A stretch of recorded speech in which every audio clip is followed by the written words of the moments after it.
we will avoid connection altogether because and this of course is all happening unconsciously. We're generally not aware of this, but the pain of that original disconnection from that parent is so deep and so painful that we are not going to put ourselves in a position again where we feel like that again, and that's our more avoidant or dismissive attachment styles.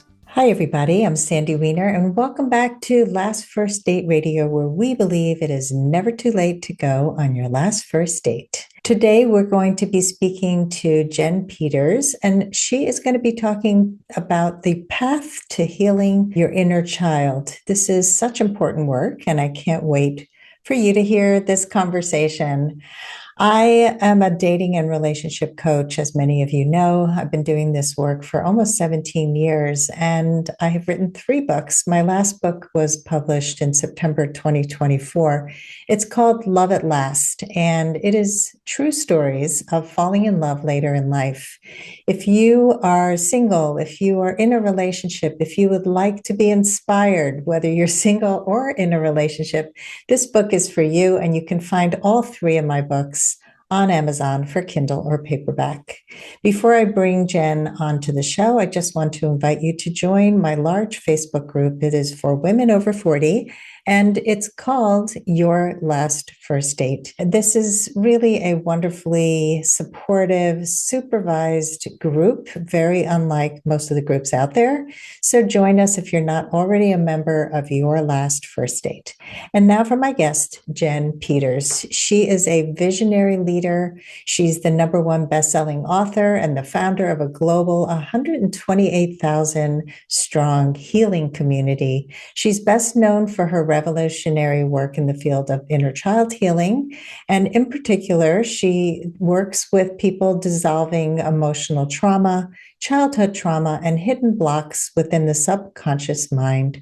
Her mission is to make healing available to everyone. Welcome to the podcast, Jen. Oh, thank you. Thank you for having me here. We are going to talk about inner child, and I love this topic so much because it took me until I became a coach to even understand how much wounding we have with our inner child. And it really affects so much of our lives. But we're going to focus today on why is it so important to heal the inner child when it comes to dating and relationships. Beautiful. I'm so grateful to be here and to be speaking on this topic because it is so important. Our inner child or inner children, I like to say, because there's many different fragments, have a tremendous impact on every part of our life, and in particular, dating and our romantic relationships. When it comes to dating, like where does it show up? Around about 95% of our behavior is driven from our subconscious mind. And so a lot of our inner child traumas, or actually all of them, are sitting in our subconscious mind. So whatever's not resolved from childhood, a lot of that is going to actually show up in all parts of our life as an adult, and in particular in dating. One of the areas I like to look at, and I see often in my own practice, is that oftentimes the parent that we had the most unresolved trauma with, we will quite often be drawn to partners who have a very similar feel or quality to them as that particular parent. And part of that will be around the inner child actually wanting to recreate similar situations again so that they can finally fix, mend, heal that relationship with that parent, and then maybe they'll be loved, or maybe they'll be safe, or whatever it is that they were really needing from that parent and didn't get. So that's just one of the major areas. Right. And people have no idea, right? They're like, why No do I keep idea. attracting the same partner? And and like every client who comes to me, I'll say, who did that person remind you of? Yeah. And they're like, oh, I hadn't thought of that because, I had a great relationship with my father. Or I had a fabulous relationship with my mother. Because sometimes they don't even see that there was an issue. And I think that the awareness of, oh, I'm trying to get the love I couldn't get. Or, Mhm. there are also cases where there's an abandonment, but not even an intentional abandonment. Because I mean, I had a client who her father died when she was young. And so she felt abandoned, but he Hmm. didn't abandon her because he didn't love her. Hmm. But she had this whole abandonment fear because her father had died. So, can you share some examples of the attraction piece and how, which kind of parental relationship would lead somebody to attract somebody similarly, but without even having the consciousness? Everything is energy, right? Everything is energy. We're energy. This podcast is energy. It holds a certain frequency and consciousness. Our wounds do too. So there's a little bit going on here with this. So if we've had a particular parent who, like the example that you gave, your client who had a parent who, in this case, actually passed away, or if we had a parent who did actually leave us, that is going to cause an abandonment wound. And as you rightly said before, particularly with the abandonment, actually, this can happen through so many different, very normal, everyday ways, actually. And that will cause the abandonment in the inner child. And then that inner child is then has that fear of being abandoned again. And so they're either going to, this is very broadly speaking, they're either going to really want to cling on to people or hold on to friendships, relationships, dating that isn't good for them because the trauma or the hurt and the pain of being abandoned that first time is stronger. And so they are not going to want to experience that again. So it starts to play out that way. And the other way, and we may talk about this later on in the podcast, but the other primary way that that will play out is that we will avoid connection altogether because and this of course is all happening unconsciously. We're generally not aware of this, but the pain of that original disconnection from that parent is so deep and so painful that we are not going to put ourselves in a position again where we feel like that again, and that's our more avoidant or dismissive attachment styles. So that is something that's playing out on a daily basis, and we have no idea, and usually until we start digging into this, how much it's affecting every part of our life. It's so clear when you look at it from the outside, but Hmm. when when we're living our own lives, we don't see these things. It's really hard to see. And especially like I had a client also who had very loving parents, but Hmm. feelings were not acceptable. Like Hmm. because her mother became ill, she had to tamp down her personality, Yeah. tamp down her feelings and her needs, right? Because you can't really have needs when somebody's needs are big in the family. And she ended up attracting a man who was extremely avoidant, very Hmm. narcissistic, and never wanted to resolve conflict. But Mm. she still today, even many years after the divorce, is so afraid of expressing herself. She's done a lot of work on that. How can we begin to heal? Like we have these big wounds. I mean, this woman's afraid to get out there and date, which is something Hmm. that happens a lot. Hmm. And I see it especially as people get older, they are petrified to get hurt again. And Yeah. so they develop kind of a safe fortress that keeps them healthy and safe, but also not very close to people because they're Mhm. so cut off. I absolutely agree with everything you're saying, and I see this day in and day out in my own practice also. So there's different ways of doing inner child work.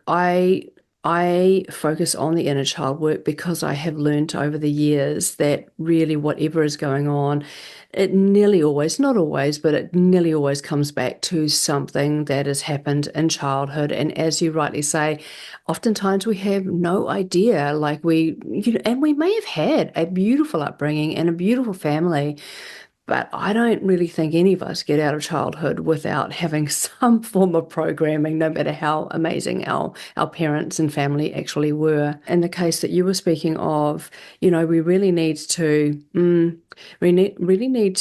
begin connecting with our inner child more deeply. Like there is a number of things we need to do, but that connection, especially when we're talking about abandonment, rejection, attachment trauma, because attachment trauma is the trauma response to the original abandonment and disconnection. So we really want to be starting to create and cultivate a deep connection with ourselves and with our inner children.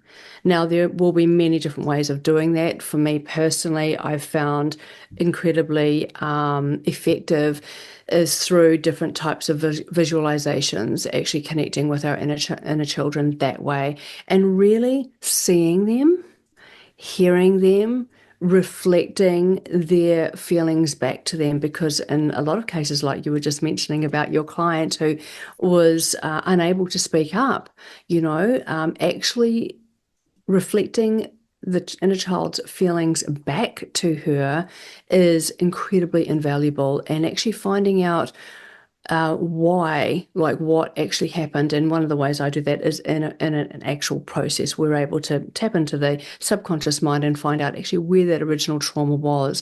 And we give that beautiful, in this case, little girl, a voice because she didn't have a voice at that time. Yeah, those are great ways to start. I think that just naming it, being aware of it, finding out Hmm. the origin of it, and giving her a voice. I mean, I get goosebumps when I think about how many people don't have a voice and Mm. what happens when we actually feel we have one. I mean, Mhm.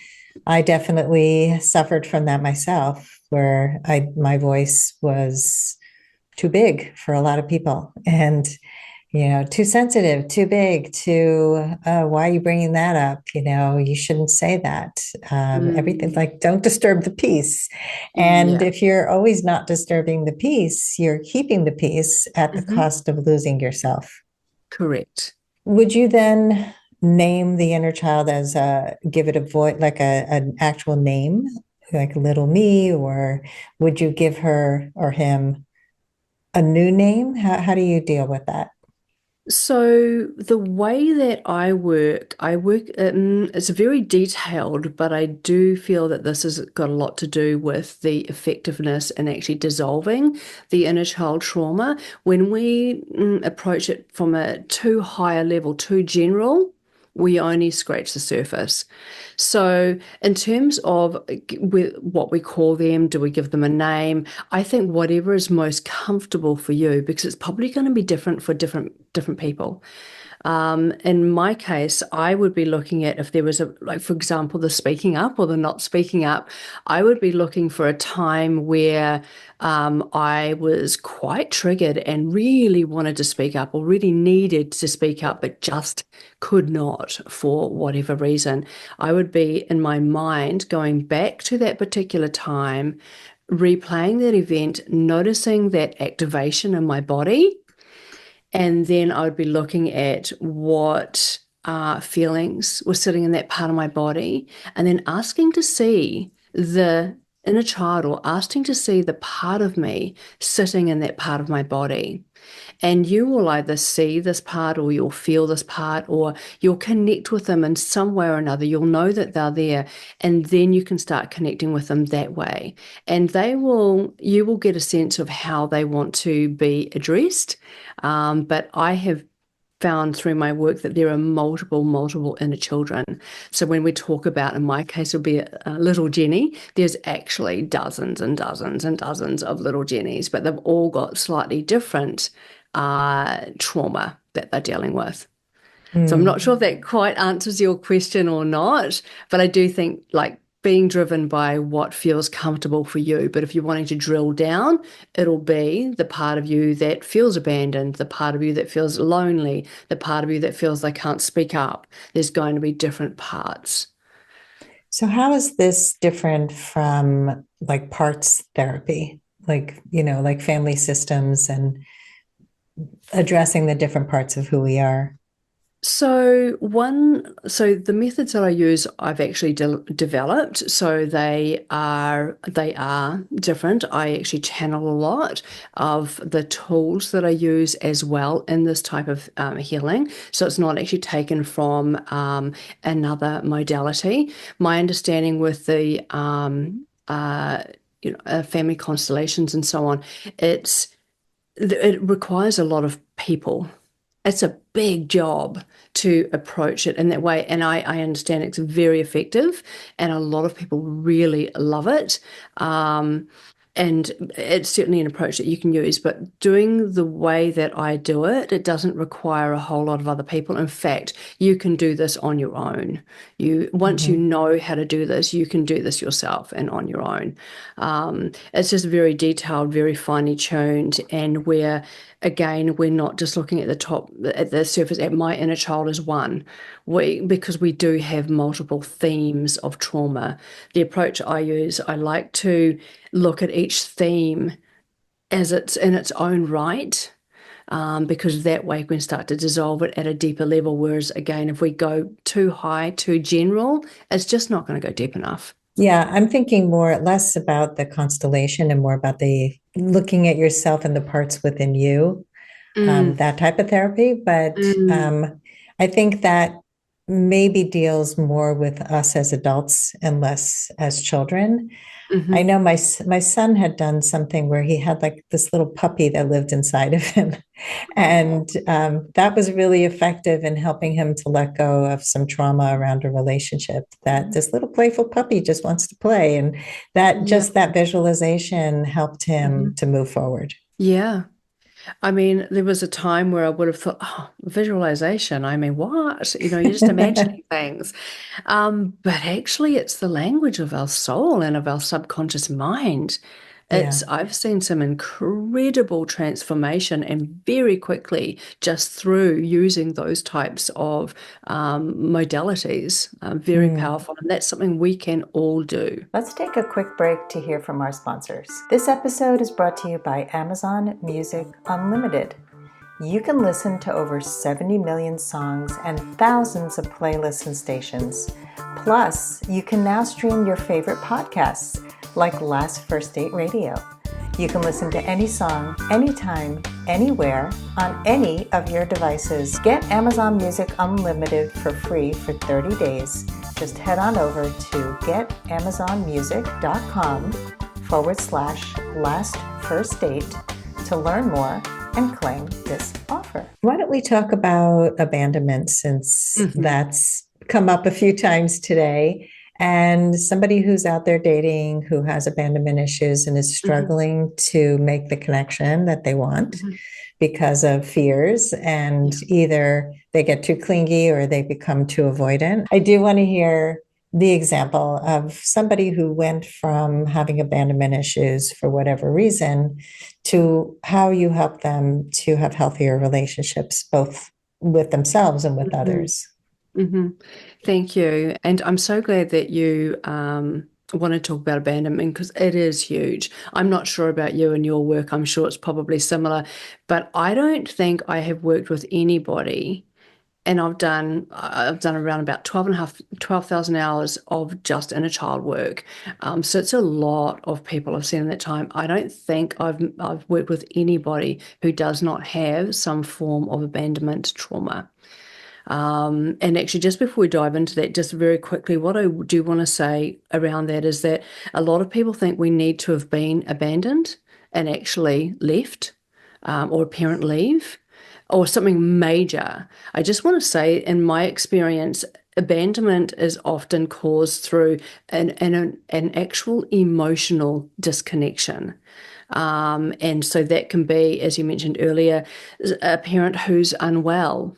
It can be a parent that works a lot. It can be a parent today in today's times that are constantly on their phone and just simply Yep. not actually giving their child one-on-one time without their phone, or else without their mind being on their work or on something else. It's that Mhm. disconnection, that emotional disconnection can cause it. So obviously the big stuff causes the abandonment as well, but it's the little things, and that's the stuff that we as parents kind of need to be aware of, I think, because otherwise otherwise we're going to recreate this for our children.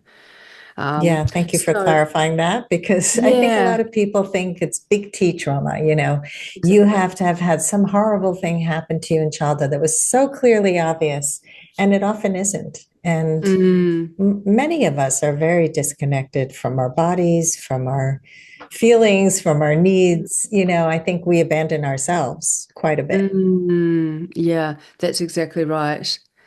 So, I'll speak on one of my ladies from Florida. She's from the UK, but she's been living in Florida for quite a few years with her partner. Her father, I believe, was alcoholic, if I recall correctly. So when we have a parent who is, or a caregiver who is alcoholic or, perhaps uses a lot of substance, they are disconnected. They are completely disconnected. So therefore, if they're disconnected, we can't connect with them, and that's where the abandonment can occur.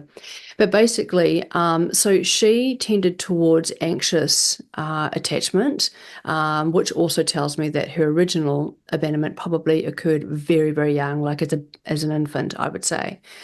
So it meant that she would cling to relationships, cling to partners who, and it's such a funny word, isn't it? A lot of us go "Ugh," with that word, but that's kind of what it's like.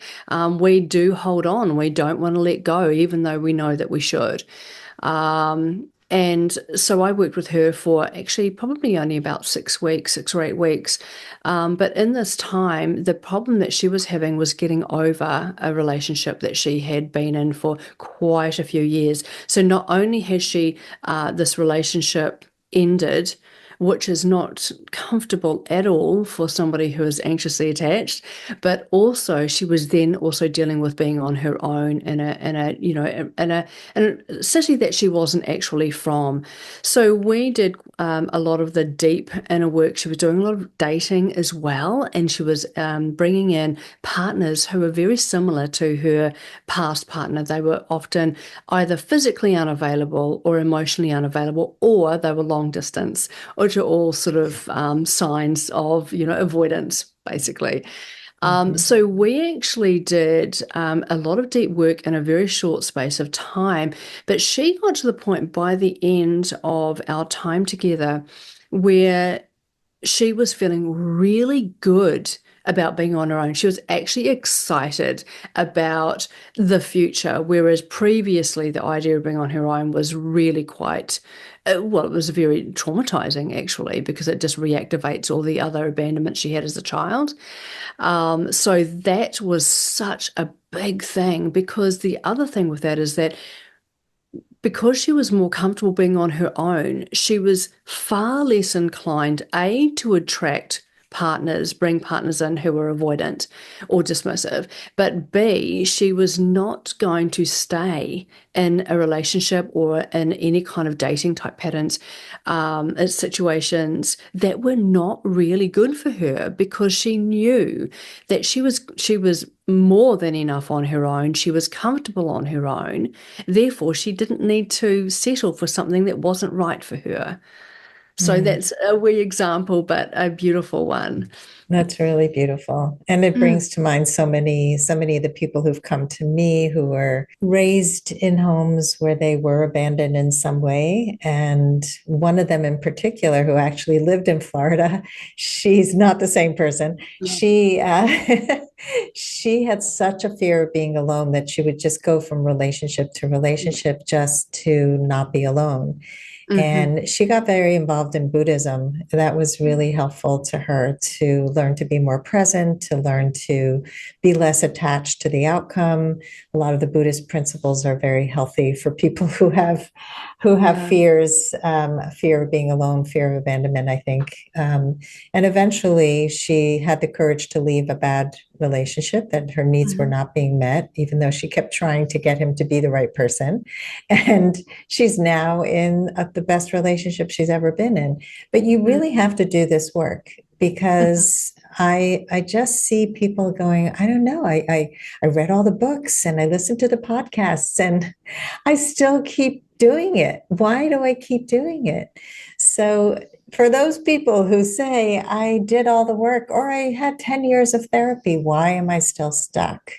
what would you say to them? Honestly, that just haven't gone deep enough. The trauma is still sitting there. I mean, first and foremost, I would say well done to you for actually diving into this because this doesn't change on its own. Generally, time doesn't change these things. And nor does intellectual knowledge. What I see now, and I'm sure you see a lot of this too, and this also answers part of your question, um, is there is so much information out there. People are so much more informed and so much more aware than they have ever been before. But there is a major difference between having an intellectual understanding of your trauma and how it plays out and what you need to do versus actually going in deep and doing the work. Because the thing is, too, is that when we are activated or triggered, we can go from 0 to 100 and going back to the attachment trauma again, because it's such an important piece, especially when it comes to relationships and dating. But it's activated and it goes from 0 to 100 in a split second. And this is coming from our subconscious. So no amount of strategizing is going to actually really work. We must go deeper. So to answer your question, I think again, well done for actually even being interested in the space to actually do the work.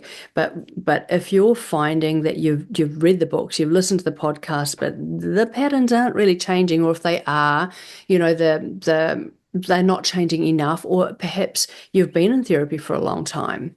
It's time to actually look at going deeper. And when I talk about going deeper, I'm talking about going to the root of the issue in your subconscious mind.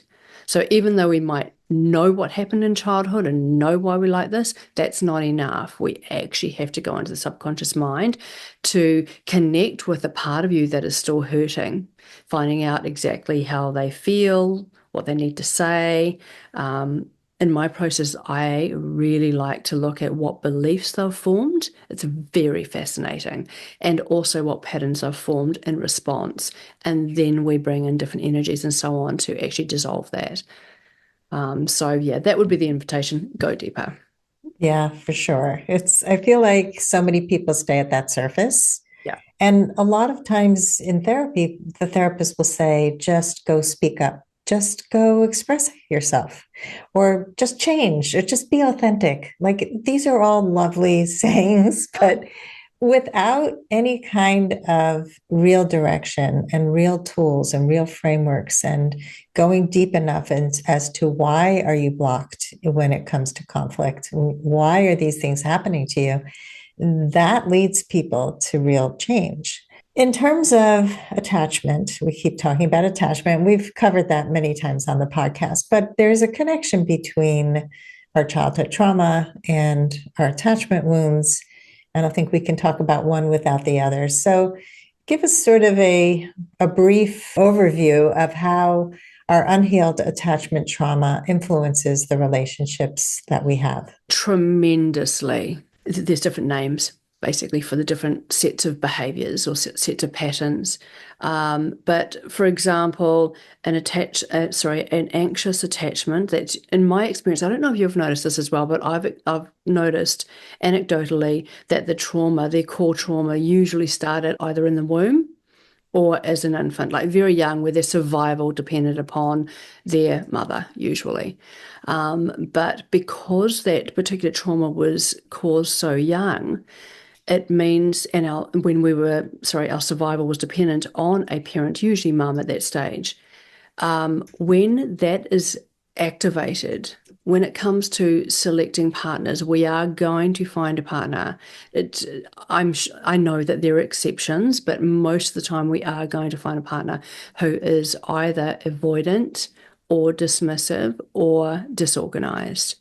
And what that's going to do is it's going to activate that very first core trauma where our survival depended upon that person. And for the baby inside of us, that's our mum or our dad, but for us, this is our partner, for us as an adult. So each time our partner, and because they're most likely going to be avoidant, at least, each time our partner either pulls away or is just not available for whatever reason, it might be completely legitimate. we're going to become activated again. And that's what's going to cause us to be needy or clingy or hold on. And in some cases, and I know some of your audience will relate to this, in some cases, like during a breakup or when that partner, we might think that partner's going to leave us, it can actually cause us to feel like we're going to die. And I don't know if you've encountered that with your clients before. Yeah. You feel like you're going to die and you double down. Yeah. You and often sabotage and push the other person away because we're so clingy and needy and so accusatory and so suspicious and skeptical that this person probably is seeing other people and whatever it is that we're making up in our heads without ever asking for our needs to be met, for not knowing how to meet our own needs. Mm, For sure. I mean, I've had clients who never brought anything up because of the fear of not being cool enough. It's yeah. just you don't want to rock the boat too early on. It's too Yeah. early to bring this up. And yeah, so that leaves so much unknown. And the unknown is the most anxiety causing thing to a person who has anxious attachment. Yeah, absolutely. And you're so right. I'm so glad that you brought up too that it causes us to actually think a lot of things are happening when they actually not. In some cases they may have been, but oftentimes we just go to that place. We're viewing the relationship and whatever's happening through that lens. And similarly with the avoidant, if we tend to be avoidant, we've also experienced a disconnection with mum or dad or primary caregiver as a young child, and for us, rather than clinging on, it causes us to actually literally avoid connection at all costs because we learnt very early that connection only ends in pain. And so we are not going to connect no matter what. And so obviously in relationships, from a frequency perspective, we will draw in partners who are more needy. That does tend to be the pairing.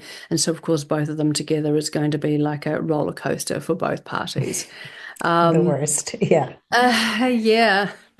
I mean, my background was I used to be more disorganized. So I can relate to both, and neither is pleasant. Yeah. So describe what the disorganized attachment looks like. So, in my view, and from what I've experienced through my practice and personally, is that the disorganized really broadly is we have anxious patterning and we also have avoidant patterning.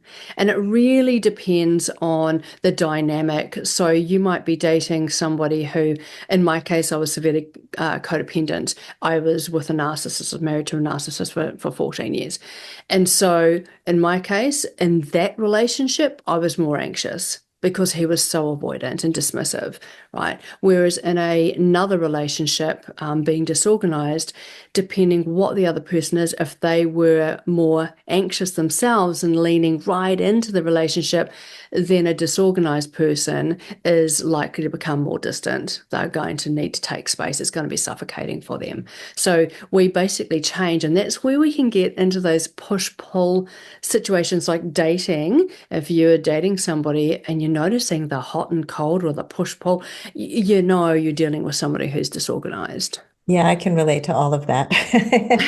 um, and I think so many of us grow up in chaotic homes that are Mhm. not consistent, and Yeah. it leads to a lot of this attachment style. I have a good friend who's always been somebody pursued. She got so many engagement proposals. She is just this very magnetic, wonderful, confident person. And she started dating this guy who was not very available.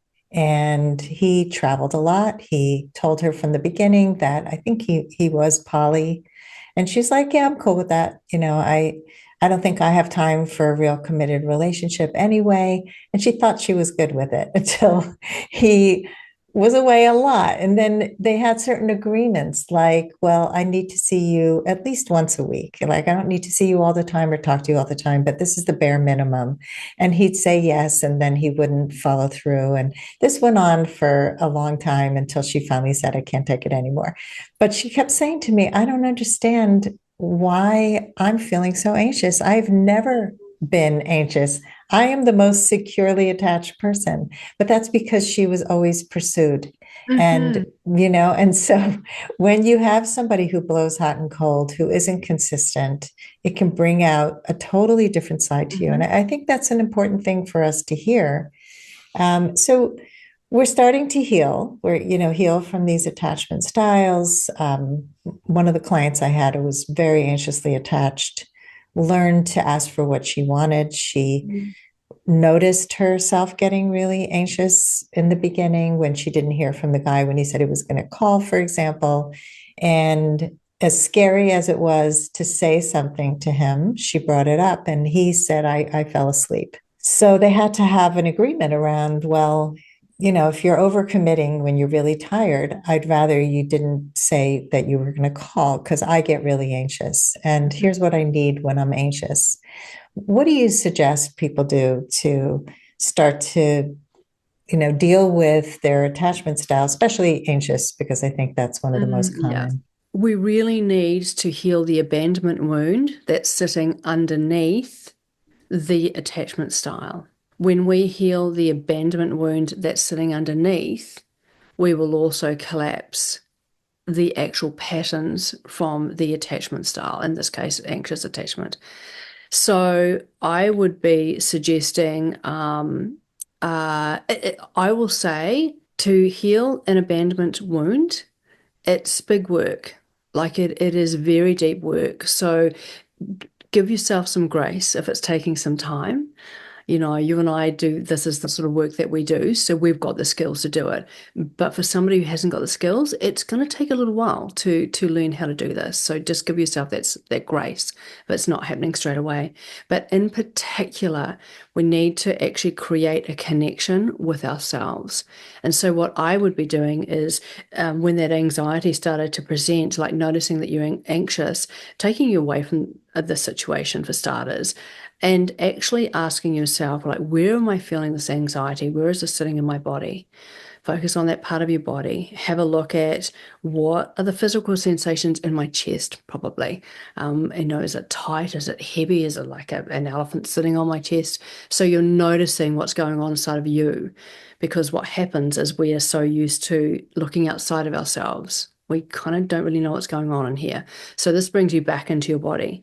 But then also actually look at what emotions or feelings are sitting in my chest right now or wherever that part of the body is, and actually name them. I know that I'm feeling anxious, I'm feeling panicked, I'm feeling distressed, I'm feeling worried about what's going to happen. So just actually name what is happening there and then actually ask to see the younger part of you who's feeling this in your chest and just actually allow yourself to imagine that you can connect with them. Either you'll see them or feel them, or usually it's seeing them or feeling them, but you might just know that they're there. But allow yourself to imagine that you can see or connect with this inner child. And once you have, my suggestion or invitation would be to notice exactly how they're feeling. Sorry, I should have said before, get a pencil or a pen. Yeah.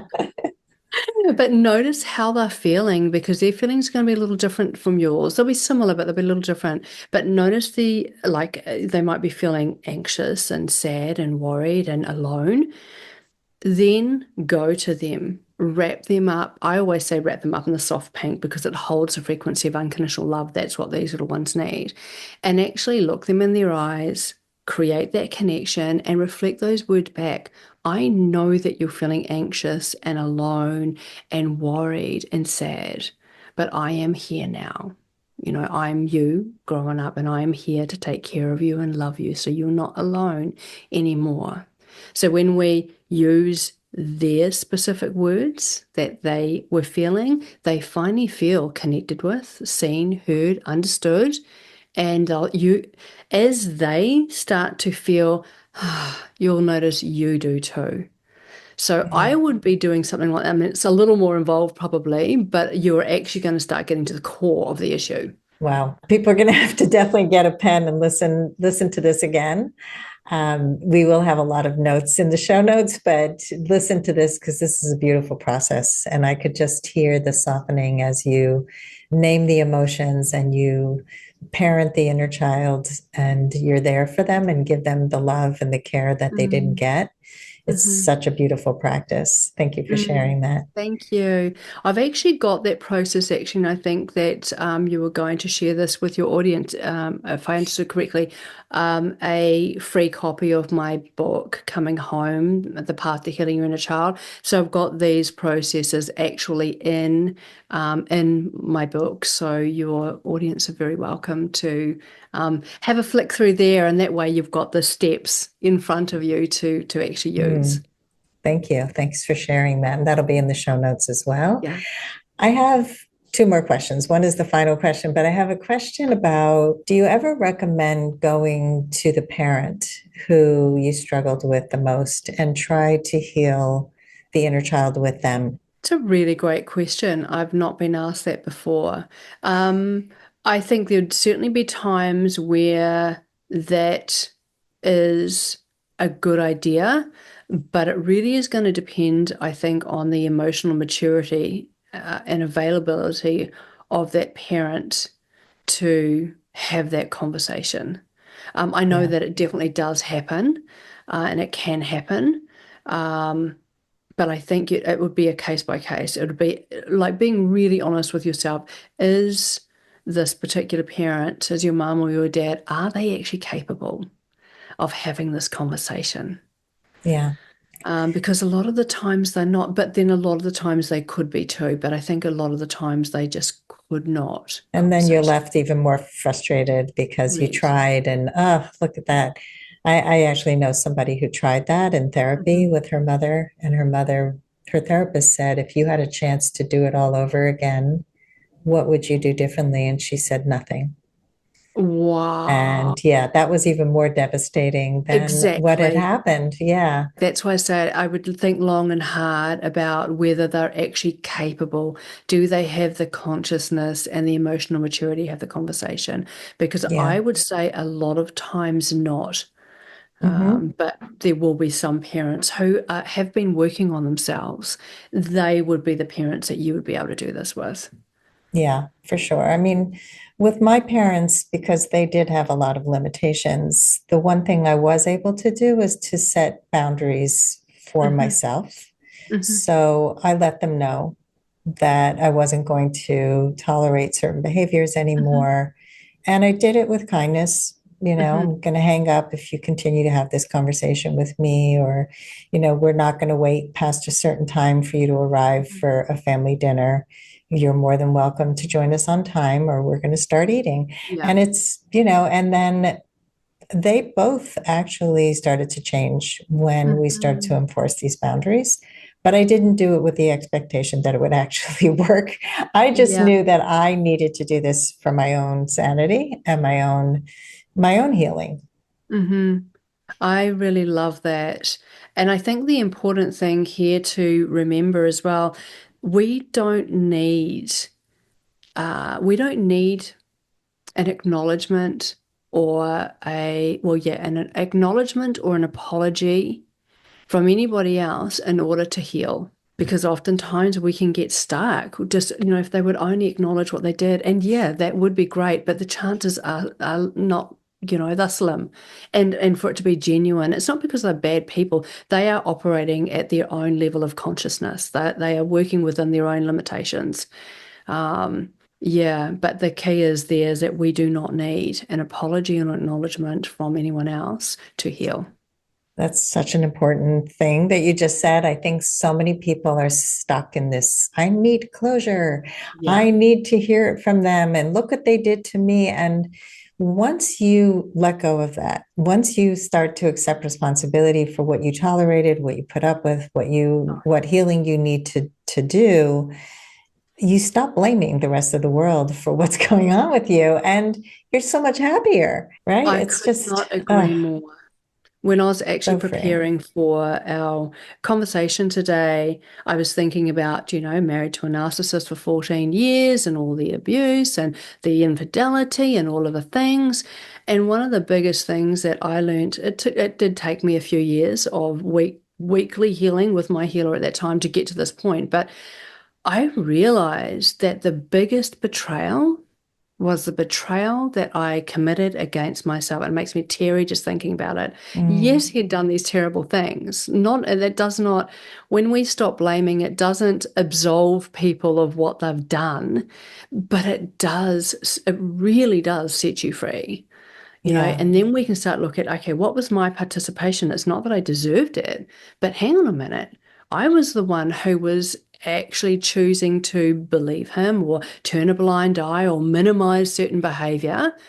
It was actually my wounds that were keeping me there. So I Mm. really love that you raised that. Well, thank you for sharing your own story. And I think it's important for people to know that most of us do this work because we've come from a lot of dysfunction and Exactly. and we looked for answers because it wasn't fun being in dysfunction. And especially when you get out of a toxic relationship, to ask yourself, what have I tolerated? What have I Mhm. contributed? How can I learn? I mean, I think even if you approach dating in that way, where every date is your teacher. I mean, I had somebody who started at an online dating conversation reprimanding me for not using a salutation. And I was just like, wow, if you're doing this before I even have had any conversation with you, you are blocked. I am not going to give any energy to this. But people who haven't healed might take that personally, might Mm. feel like, oh, you're attacking me. What did I do? Oh my God, there's something wrong with me.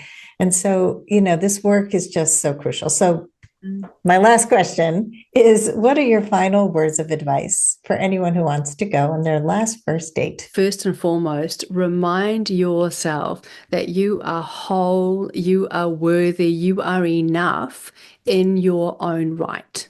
And yes, I mean, dating and relationships and companionship is just in union so beautiful and such a beautiful part of the human experience. But you are enough in your own right. So going into the date, oftentimes we will be wanting them to choose us. How about flipping that around? Is this somebody that you want to choose? Rather than feeling like, oh my gosh, I need to do this, I need to do that. And it's like, no, no, no, no, no, no. You are enough how you are. So just actually viewing it from the perspective, is this a person that you want to spend your time with or not? So it's not just you being on in an interview almost. And waiting to be chosen. Please pick me. Exactly. Ugh, Yeah. it's such a And that game is, changer. yeah, it really is. And going into a date with that energy as well is going to put you on the back foot, I would say. Yes, absolutely. I love that. Jen, tell us where our followers can find you. I am mostly active on Instagram. I think this will be in the show notes below, but it's at Jen Peters underscore soul guide underscore healer. That's where I'm most active. I've also got my book coming home, The Path to Healing Your Inner Child. There is my story at the beginning, but predominantly most of the book is actually addressing the 12 primary themes of inner child trauma, including attachment trauma. And there's also steps in there to actually guide you through actually the first part of healing these traumas. And so you can find some information there as well. Awesome. And I know you offered a special code for a course. So I have created a course for people like you and me. As I said, attachment trauma is such a big thing for a lot of us, and very difficult for a lot of us to get through if we don't have the tools. So I'm offering my attachment alchemy course. This is going to literally guide you from where you are today through dissolving your abandonment trauma and the attachment trauma that you have developed as a consequence. So that is normally 333, but there is an offer for you if you would like to use this course at 997, and the code is secure. So Secure. And those Great. details will be in the show notes. Thank you so much, Jen, for sharing with us today, sharing your own story, but also some examples of how people can transform and how freeing it is to do this work. Oh, look, thank you so much for having me. It's been an absolute privilege and an honor to speak with you and also with your audience. So thank you. And I love your show. I love your episodes. I've been listening to them. Really love the work you're doing. So thank you for doing this beautiful work in the world. Oh, thank you, Jen. Thanks, You're everybody, welcome. for listening. And if you love our show, please rate us and review us on Apple Podcasts. It really, really helps. And as always, here's to your last first date. If you are ready to get unstuck, gain new tools, become more empowered, and finally find your last first date, I'd love to talk to you. Fill out an application to be considered for a complimentary half-hour love breakthrough session at lastfirstdate.com/application.